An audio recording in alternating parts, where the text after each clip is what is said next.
O que aconteceu na casa dos meus pais me fez sentir a necessidade de compartilhar com vocês o que estava acontecendo desde que habitamos a Casa do Poço. A casa dos meus pais fica atrás de uma igreja abandonada e conta com um poço de água que é funcional. Nunca havia deixado de ter água nas torneiras, até há alguns meses, quando começou uma seca em minha cidade. Quando você se aproxima desse poço, sente o corpo gelado, um arrepio que, quando éramos crianças, atribuíamos à profundidade do mesmo. E digo atribuíamos porque, desde que ouvimos ruídos e vozes que nos chamavam, deixamos de pensar nisso. Certo dia, daqueles tranquilos depois de almoçar e ver televisão, eu estava brincando com meu irmão. Naquela época tínhamos 13 e 10 anos, respectivamente. Ouvimos ruídos de pessoas conversando que vinham do quintal onde está o poço. Não demos importância. Achávamos que minha mãe tinha visitas, até que ouvimos, num tom de voz baixa, nos chamarem. Crianças, venham. Assim descemos para o quintal, mas não havia absolutamente ninguém. Gritamos para nossa mãe, perguntando o que estava acontecendo, mas não houve resposta. Decidimos continuar brincando e subir as escadas, mas justo ao chegar na metade delas, ouvimos a porta de entrada se abrir. Era nossa mãe chegando da vendinha com o macarrão para o almoço. Meu irmão me olhou horrorizado e perguntou: "Você também ouviu que nos chamaram, não ouviu?" Só pude responder que sim, mas que talvez fosse nossa vizinha. Eu não queria assustá-lo e estragar aquela tarde. Naquele momento não sabíamos, mas seria o primeiro de muitos acontecimentos que ocorreriam ali. De todos esses, o que marcaria meu medo de me aproximar daquele maldito poço foi o que aconteceu exatamente no dia 20 de janeiro de 2015, um dia antes do meu aniversário. Eu estava sozinho em casa. Meus pais e meus irmãos tinham ido à praia e, como todo adolescente, aquele seria o fim de semana perfeito. Eu teria a casa só para mim, para desfrutar e estrear minha nova televisão. Eu estava na cozinha preparando minha comida quando ouvi novamente aquele maldito: "Criança, venha." Mas dessa vez, ouvi bem perto do meu ouvido. Estava certo de que não havia ninguém naquele momento, então tentei simplesmente não ouvir. Sei que talvez não faça sentido, mas foi isso que fiz. Ignorei. Voltei a ouvir alguns minutos depois, mas agora longe. O medo começou a tomar conta de todo o meu corpo. Ignorei, mas aquele seria o início do fim de semana mais aterrorizante da minha vida. Terminei de comer e, ao subir as escadas, justo no meio da sala, vi um vulto negro com o braço direito estendido. Estava imóvel e permaneceu ali até que eu olhasse completamente e ela desaparecesse. Não sem antes eu ouvir mais uma vez: "Criança, venha." Corri como nunca para o meu quarto. Tentei me acalmar, dar menos importância, tentar acreditar que tinha sido apenas minha imaginação. Por algumas horas tudo permaneceu calmo. Tirei um cochilo. No entanto, não conseguia tirar da minha mente aquela voz. O que acabou com aquele cochilo foi ouvir alguém batendo na minha porta. Batiam da maneira que minha mãe sempre faz, 4 vezes com um ritmo peculiar. Levantei-me desorientado, achando que já tinham chegado e estavam me avisando. Mas meus pais só chegariam na terça-feira. Naquele momento, fiquei observando a porta quando ouvi novamente, com a mesma voz, exatamente a mesma voz da minha mãe: "Breno, venha, desça." Fiquei em choque. Não sabia o que fazer. Peguei meu escapulário, que sempre mantenho debaixo do travesseiro, e quis rezar, mas esqueci as orações. Não conseguia completar nenhum Pai Nosso porque esqueci. Fechei os olhos, acreditando que era um sonho, mas ouvi de novo alguém batendo na porta, mas agora vinha do quarto dos meus pais. Levantei-me e fui lentamente, alerta, para ver o que estava acontecendo. Não encontrei nada. Não tinha ideia do que estava acontecendo. Voltei para o meu quarto e, como por mágica, consegui rezar.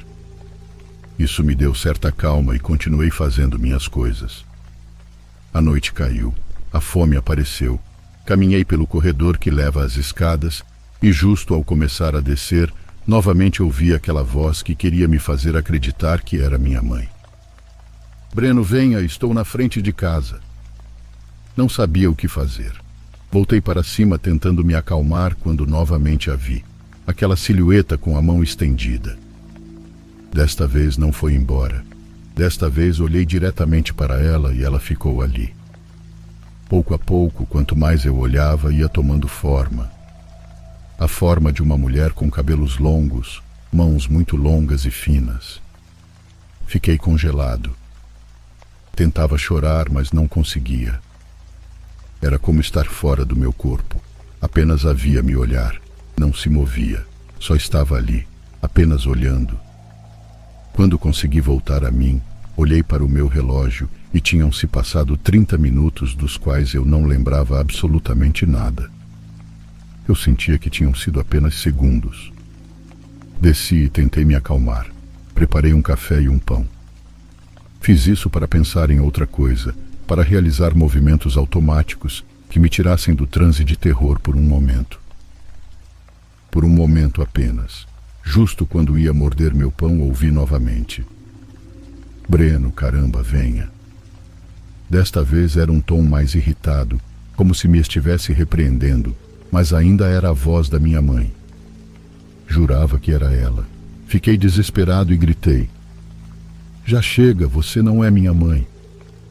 Houve silêncio. Depois ouvi uma risada que até hoje me persegue. Não tinha ideia de como reagir a isso.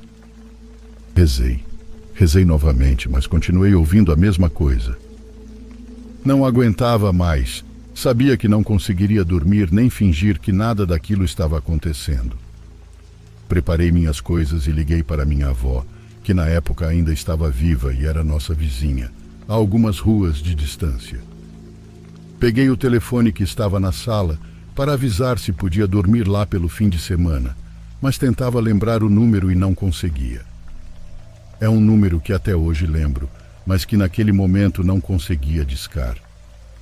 Deixei o telefone de lado, tentei me acalmar e decidi ir sem avisar.